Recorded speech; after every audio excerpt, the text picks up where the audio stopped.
Hello, Somerville. My name is Ed Halloran. Welcome to the Somerville Labor Show. I am excited to be back here on the hot set in the studio, and I'm here with who is often a guest on the show frequently, Rand Wilson. Rand, how are you? It's great to be here, and again, I'm excited to be on the hot set as well. Well, it's good to have you here, and we also have a very distinguished author here, Donald Cohen, and we're going to talk about privatization. But before I do that, I want to let you know we've had a little bit of a hiatus here because I've been out for a little bit here. Had a little bit of surgery, and I'm back, and I'm feeling pretty good. So I was out for a while on a brief hiatus. COVID, third year. Who knew? 3 years, Ram.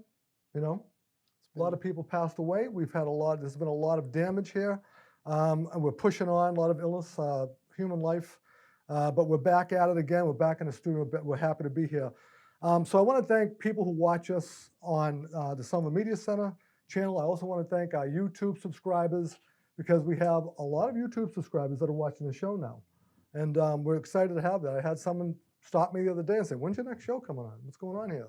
And we're like, we're gonna give it to you, you know. And it's all about community, and we're happy to do it. So in a city like Somerville, which is densely populated, I think we've got about 100,000 people on 4.1 square miles. You're going to see the type of construction like you've never seen before. If you look out the window here right now, you'll see cranes all over the place. We've got science buildings being built. The Union Square Neighborhood Council had a wonderful tour, walking tour of all the development that's going on in the city right now. And I can tell you right now, if you want to talk about a grassroots organization who really put it together and made sure that they got some type of an agreement that would make sure that that we're included in what's going to be going on here, because that's what we're all about, right, Rand? Yeah, the community benefits agreement that came out of the organization of Union United, which pushed the city to recognize that neighborhoods could form an association like the Union Square Neighborhood Council, and developers would have to negotiate with that council that was democratically elected here in Union Square.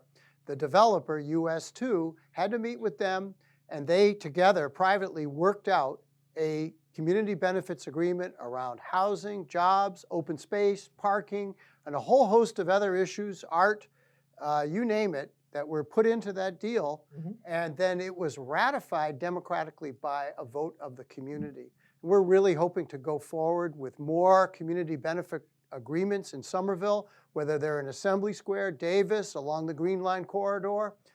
This is the future for making sure that as Somerville grows, we grow with it, and that the community wealth, that our wealth as a community grows, and it grows in a way that addresses economic inequality, that addresses historic discrimination that's occurred.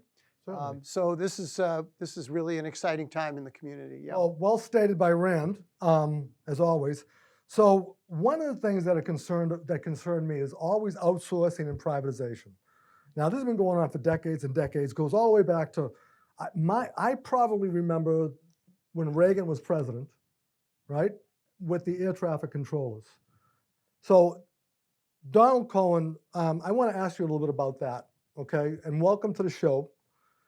Is that where it started for you? Is that where you began to believe that this privatization thing was huge? It was a big issue with the Reagan era?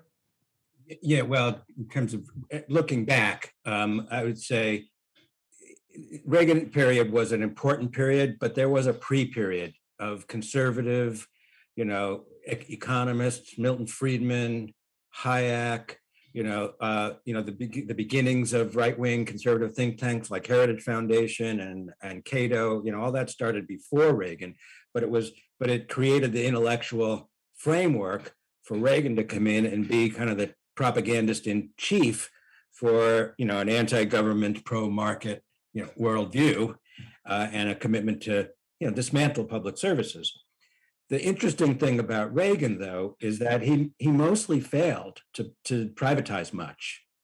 There are a couple of reasons for that. One of which is Democrats controlled Congress, but also kind of the New Deal consensus, the generalized consensus was still, alive, and people believed that, the public had a role in providing things.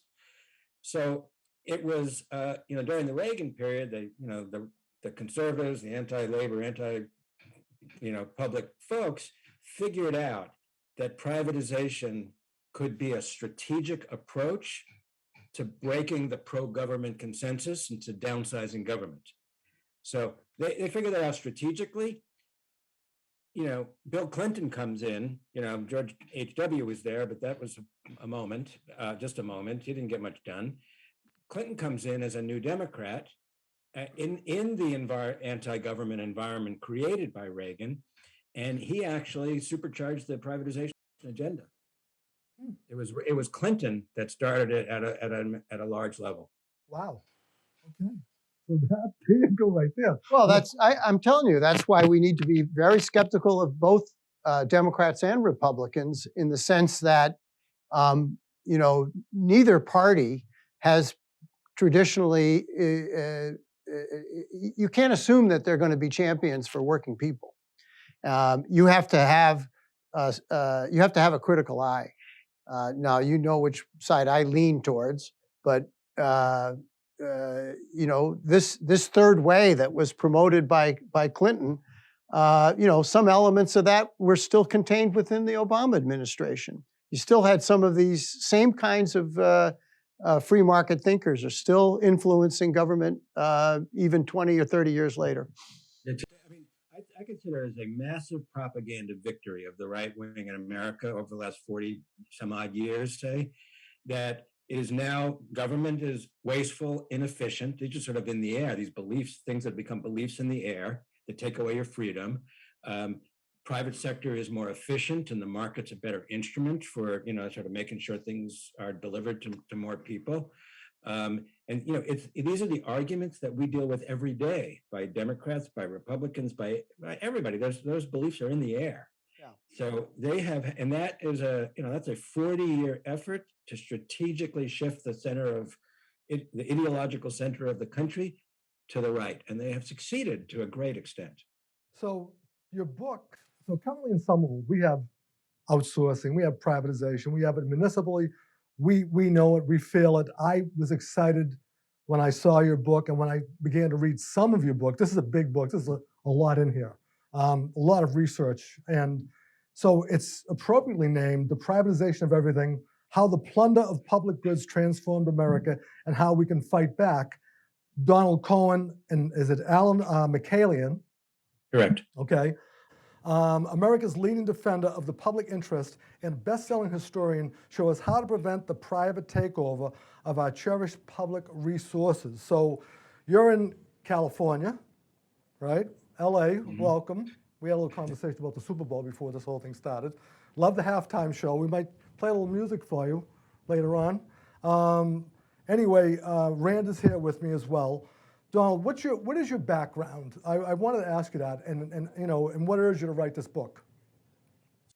So my background is I have been an organizer for 40-something years, I guess. The older we get, the lower we want that number to be. For the 80s, I mostly was involved in human rights issues around the war, Reagan's wars in Central America. In the early 90s, I was part of the healthcare movement to try to create, what's now being called Medicare for All. But I joined the labor movement in the mid 90s in San Diego. I worked at a Central Labor Council for many years.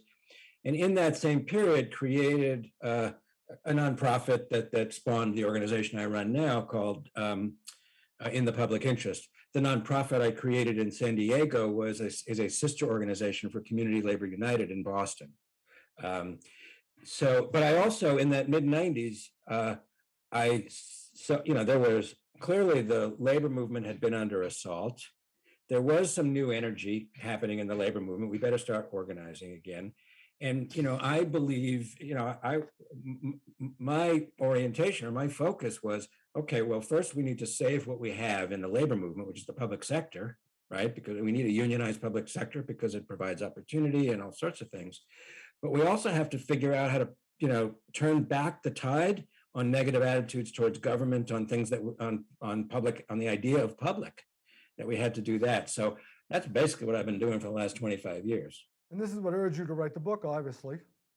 Yeah, well, I started this organization in the public interest, I don't know, 10, 12 years ago, because we were fighting battles in San Diego, at the county of San Diego, at the city of San Diego, with different unions, and realized there really was no resource center. There was no place to go for progressives or other unions to go for information and background and strategy. So decided to create this, in the public interest. And so we work with groups all around the country, with unions, community groups, elected officials all around the country, and we see it. It's in every. It's called the privatization of everything, but we see it in every sector, right? And that's why you're here, and that's here because nationally you see it, and locally we see it here, and that's why I invited Rand in here as well. But for the sake of our viewers, I'm going to ask both of you. I'm going to ask you the first question on that about privatization, and what is privatization to you, and what's the effects of it on the public and on the taxpayer, rather than using local hires, union? You're asking me that, right? Not Rand? That's going to be for both of you guys. Okay. We'll ask Rand first, and then Okay, got it. And then you can cheat off of him. Actually, the other way around would be better. That's a big question. I'll just say, when government services are outsourced to private entities, there's an opportunity for graft and corruption. There's an opportunity for undermining the quality of the service and undermining the quality of the job that wouldn't occur if we kept that work in the spotlight that the public sector allows us to keep it in.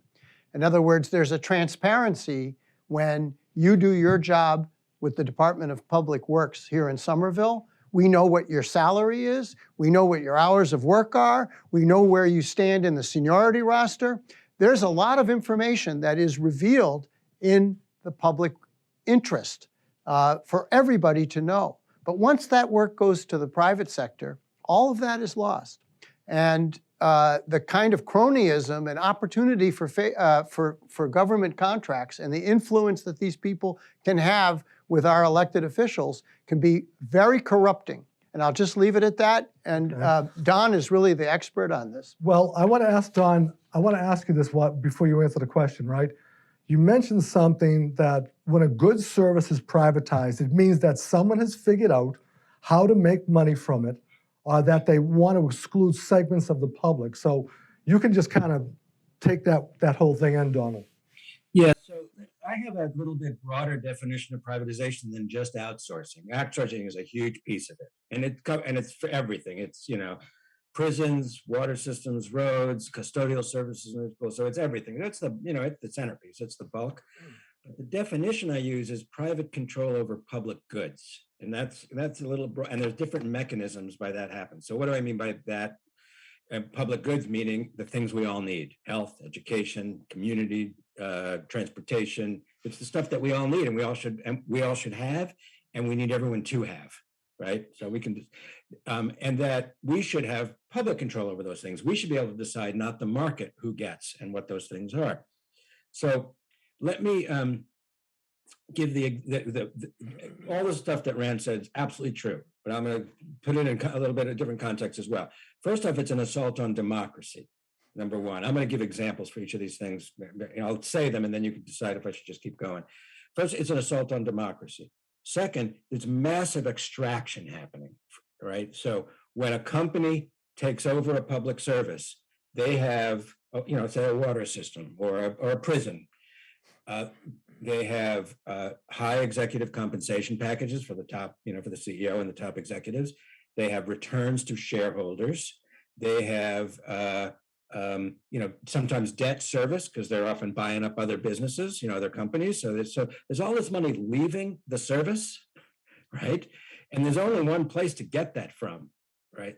The service, right? Whether it's the wages of the workers, which always go down, whether it's the number of workers, which can go down, that has some really negative effects on service quality, whether it's the type of equipment or the quality of the paint or the food, all this stuff is stuff that actually happens. So the second piece, it's a massive amount of extraction that we could and should be spending on public services. And the third, kind of, again, larger idea is that it's about turning public things into commodities and letting the market rule, right? I mean, childcare. Childcare is what I consider childcare a fully privatized public good. Every parent needs childcare. It's incredibly expensive. We need every kid to have childcare, good quality childcare and early education, all that.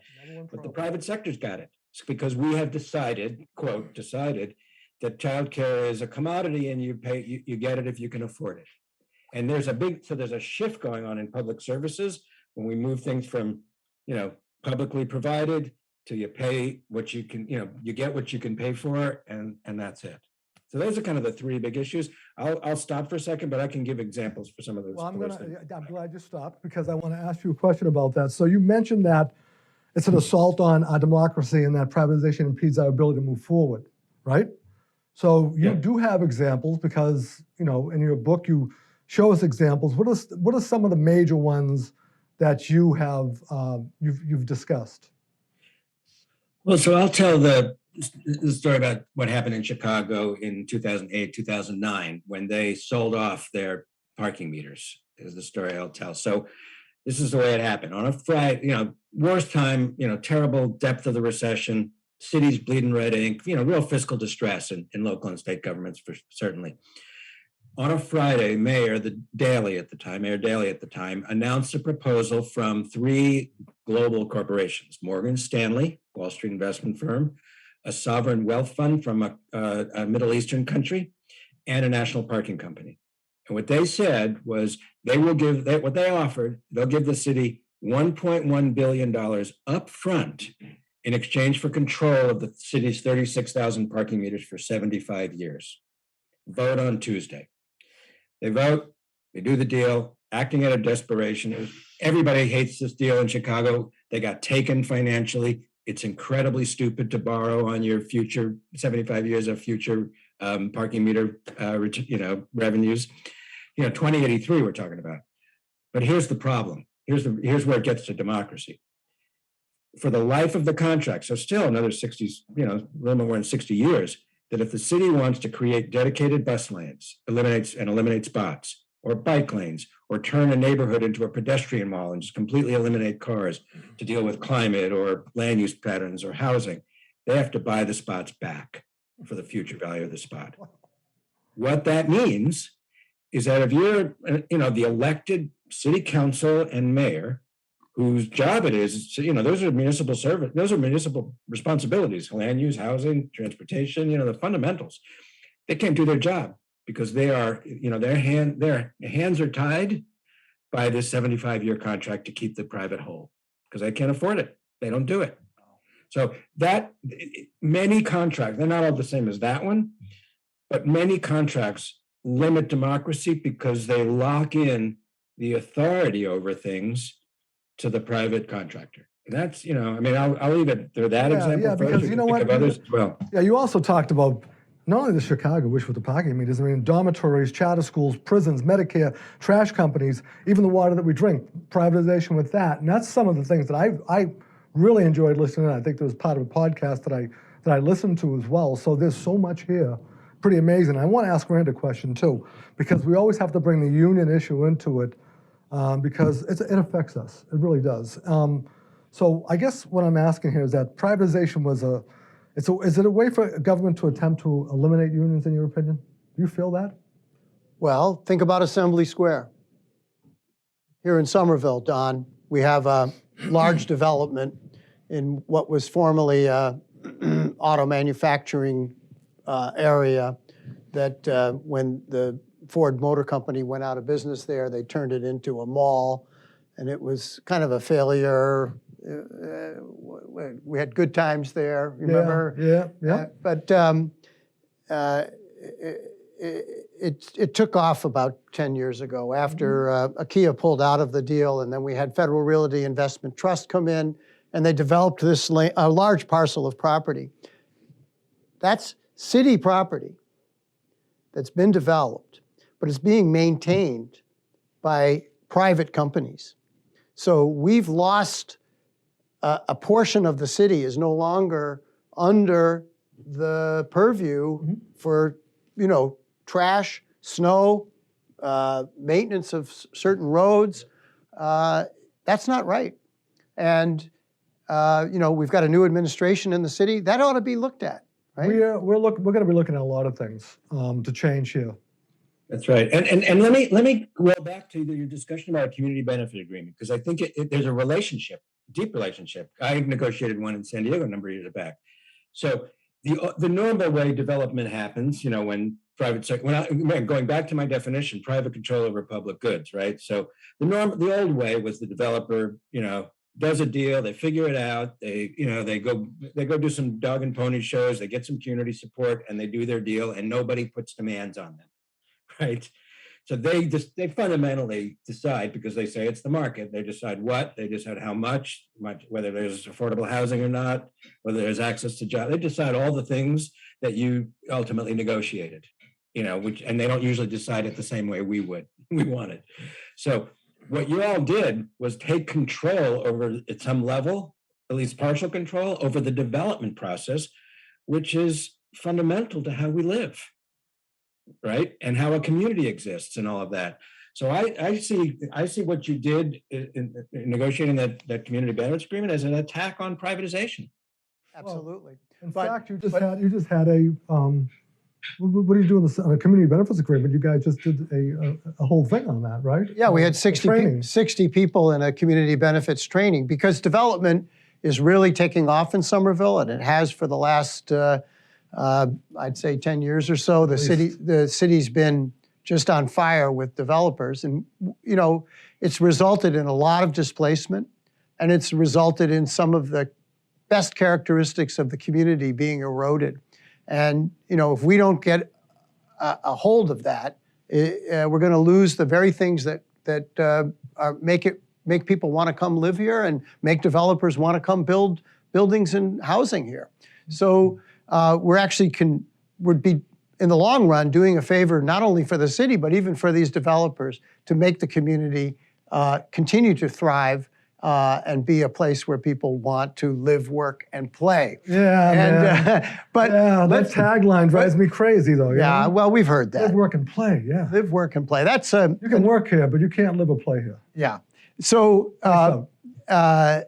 in the Assembly Square, this development really got away from us, and we didn't get the kind of concessions from the developers there that would make it a part of Somerville that we're proud of. And honestly, you go down to Assembly Square, some people might love it, but it doesn't feel like you're in Somerville. Well, it's a commercial tax base issue that went on because we had a very low commercial tax base coming in. We didn't have enough money coming in. The mayor was complaining about that. That was a concern for him because, layoffs and all the things that were happening with municipal workers, we need more money. So that was his way of saying that, in my opinion, looking at it from the ground up from where I was working at the time. So this is supposed to ensure that tax base is going to really help with the inclusionary zoning and all the things that they're trying to do and improve. It's not to say there wasn't some good things that came out of that and happened possibly, right? Some things may have come out. We'll find that in years to come. But for the most part, we couldn't get unions in the door down there at times. That was a problem down there. So, huge. Affordable housing, Don, is a real problem here in Somerville, like it is just about everywhere. And I think a lot of our lawmakers, local lawmakers, are struggling with that. We have people here in Somerville with Somerville Stands Together and Rands that are working on that right now. There's so many things. It's a huge monster with a lot of different, lot of heads on it. I want to ask you another question about a quote that you have here. It says, privatization takes away our ability to make our own decisions. So does it also limit the transparency of information that local government can obtain? I think Rand touched on that. Oh, absolutely. I mean, private companies don't want information to be shared because that they consider is their competitive, they compete in the market and, they want confidential information so that, they have a leg up against whoever they're competing with. That's the nature of private markets, bottom line. So when something is outsourced, and Rand said it, when something goes from public to private, things go dark. You just can't find out. Because they claim it's a trade secret or it's confidential and proprietary, which are exemptions to open secrets laws, FOIA and others. So absolutely, Let me share another an example of that, which which is a little bit different. Charter schools. And I know you've had a lot of debate about charter schools in Los Angeles, in Massachusetts over the years. Charter school teachers in places around the country are required as a condition of employment to sign NDAs, non-disclosure agreements, that they will not, under threat of lawsuit, and these have happened, under threat, that they will not share the school's, quote, trade secrets. What are those trade secrets? Lesson plans, curriculum, teaching methods, the very thing that should be shared as broadly and widely if someone comes up with new ideas, which of course was the original idea of charters way back when. So we can't even, and we're paying for it. We pay for every, these are publicly funded schools. We can't even get the good stuff if someone creates good ideas. So here's what I want to get to. We've got these people that believe that privatization is just about the answer to almost everything, because some people really love it, right? So how do we overcome the objections of those who believe that contracts are the answer and they can do the job cheaper and they can do the job more efficient? What do you say about that? I love that question because it's That's why I gave it.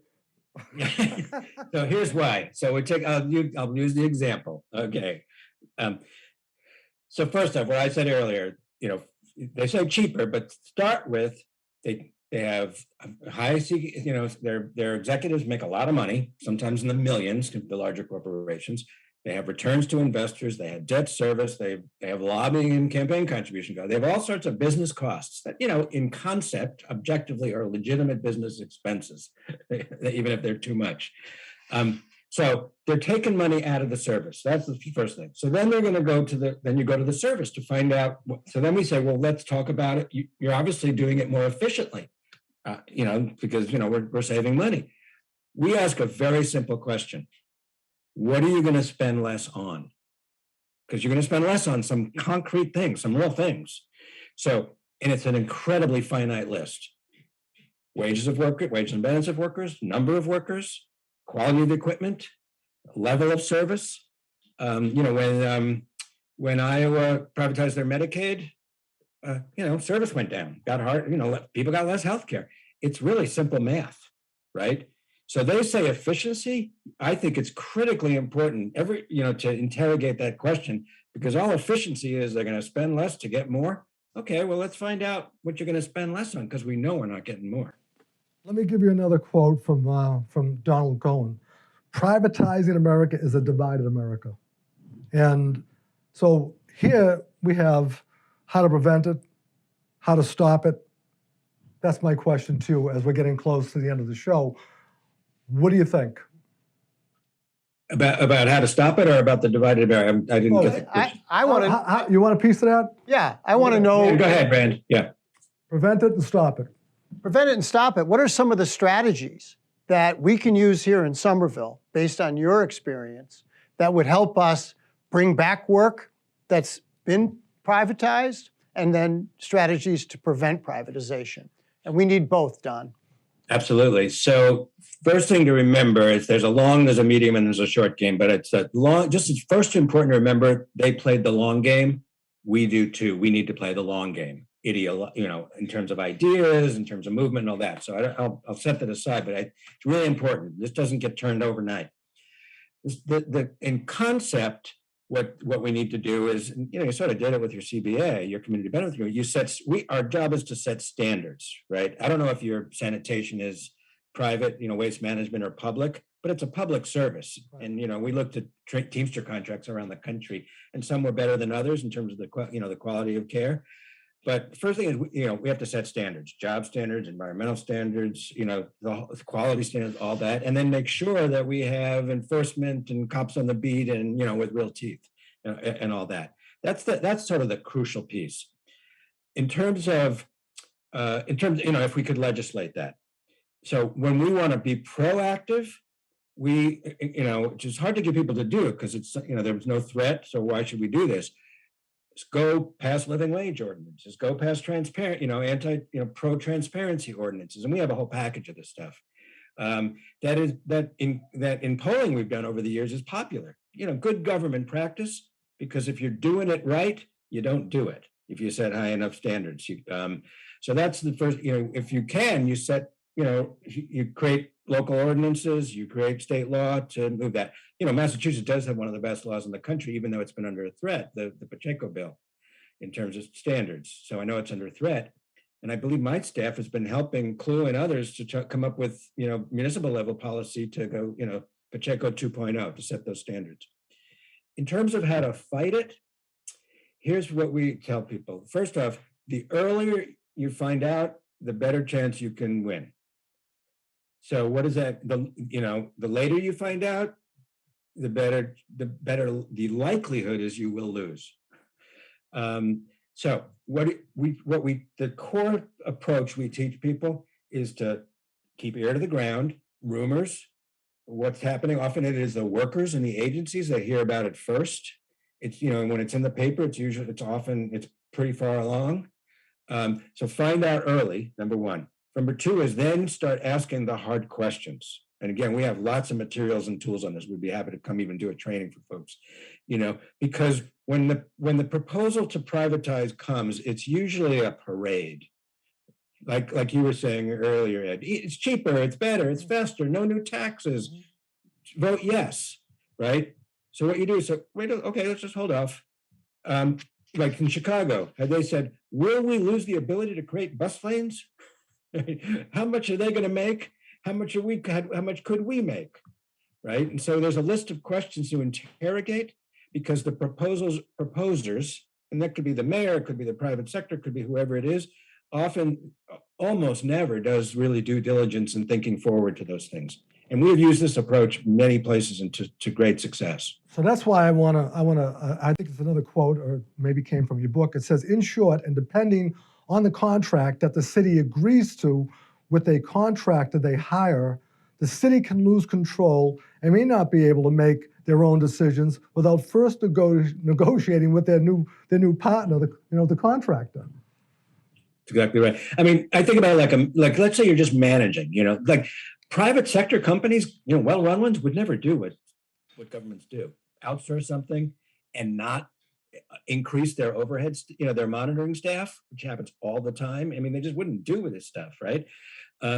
So it's sort of critically important to actually lost my train of thought there. Critically important to, I hear what it is, to thinking about it as management. When you outsource something and, you increase the distance between the people that want the thing, the legislators or the administrators, and the person doing the work. So it's more bureaucratic and harder to manage and harder to keep control of and harder to watch. That's just bad management, right? You can make it, you can make that totally abstract. And because it's really true. It's more bureaucratic, it's harder to keep an eye on. And it's critically, it's harder, if not impossible, to adjust and change as the world changes. Because once you're in a contract, you're locked in. That's why I want to ask Rand a question about this, and because we're about ready to close out the show. In your opinion, going forward with the new mayor in the city of Somerville, with the new change in the administration that we have, what do we have to do now, to kind of catch up to these things here, to ensure that we have a say when something is outsourced and privatized or not? What can we do? Well, I think we need to educate the mayor about the issues that we've been talking about today. And we need to use the budget process for the city to police what's in the pipeline. Mm-hmm. And then we need to begin to think about how can we reclaim some of the work that we've lost. And again, from my perspective, this is all about how do we use our tax dollars to create the good jobs that our community needs. And I don't believe that when we send work out, whether it's snowplow work or road maintenance, landscaping, all of the work that the city is contracting out, school maintenance, you could go much further on this than me. I think we're losing the opportunity to create good living wage jobs in the city where people can afford to stay here. And it's draining the diversity of the city. It's draining our economy. But I want to give Don a chance. You mentioned earlier something called In the Public Interest, an agency that you founded and are working with that seems to be like a companion to this book. Where can we learn more about In the Public Interest? So we have a website, www.inthepublicinterest.org. We work around the country. Where, like I said, we've worked with folks in Boston to, just on the very thing that you were talking about. What do we do with the new administration? We'll strategize, and we've created research. We've helped with some of the research that Clue's done on contracting out and Community Labor United. Yeah, excuse me. So get on our website. There's a mailing list. We don't send out a ton of stuff. We don't hardly send any fundraising emails. We're a resource center and a strategy center, and we exist to help folks around the country fight privatization and expand access to public goods and high quality public goods. One idea, Rand, as you're talking about the new mayor, I don't know how the budget is in Boston, but often contracts are all in one line item. I've seen that in cities. It's services, so you might want to think about getting more transparency about the amount of contracting, if that's not already happening, and then notification when something's being considered.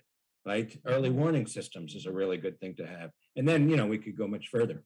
Yeah, well, one of the things that the city council here has purview over the budget and, ultimately has to sign off on that budget. And we have a pretty good city council in Somerville with a good track record of wanting to do the right thing. And I think with this new administration and our new city council, there's an opportunity to look under the hood, if you will, Yep. and be more proactive about city services and how they're being provided. Yeah, we really have to educate the taxpayers here too. They really need to understand what's going on. And I think boots on the ground, that old cliche, but it is true. So in closing, I wanted to get into the whole local broadband kind of a thing because I know that that's super, super important because COVID is just like taken over, and how important was that? Can you give us just a little bit on that, on what you know about that right now, and on the advantage of the local broadband? Yeah, me, Donald, you asking me? Yeah, I assume. First off, I think it's pretty clear to everybody at this point that the internet is as fundamental and basic a piece of infrastructure as everything else, as the water, as the roads, as everything. We need it. Education, health, commerce, literally everything. So that means it's got to be universal access, universal quality that doesn't depend on how much money you have. So a number of cities around the country are starting to create municipal broadband, publicly controlled broadband, in different ways. The response to that of the big telecom companies is to prevent, go to state legislatures and pass preemption laws to prevent them from happening. But there's battles all around the country for that. There is a desire for it. People understand it. When they're given the choice, they vote for municipal broadband. I will say one thing, though. Municipal broadband isn't enough if the quality of the jobs isn't part of the package. There you go. Right? So, because there are municipalities that, that didn't do the jobs piece. And I think we need to, we always need to keep that front and center. It's got to be good community standards for the community. It's got to be good for the workers. It's got to be good for the community as a whole. And, right now, after 2 years of Zoom, I think we're all going to get it. Well, our neighbor next door in Cambridge is hot and heavy on this broadband, this local broadband. You want to say anything before we kick off? No, it's great to be here, Ed. Thank you for inviting me. So let me just do this. This is a great book, and we love when you go to the library and you get books at the library. We also like when you buy them because we want you to support the authors who've worked so hard on these books. And the book is The Privatization of Everything, How the Plunder of Public Goods Transformed America and How We Can Fight It. Donald Cohen, Allen Mikaelian. Donald, thanks for being on the show. Really appreciate it. It's been an education for us. I also want to, I have to mention that we just had the Super Bowl, as you know. And I don't know if Donald watched the Super Bowl. I know we love the halftime show. We talked about it earlier with Dr. Dre, Snoop Dogg, Eminem, Mary J. Blige, and Kendrick Lamar. that was a pretty amazing thing for us to see. And one of the songs that they played in their opening was California by Tupac Shakur.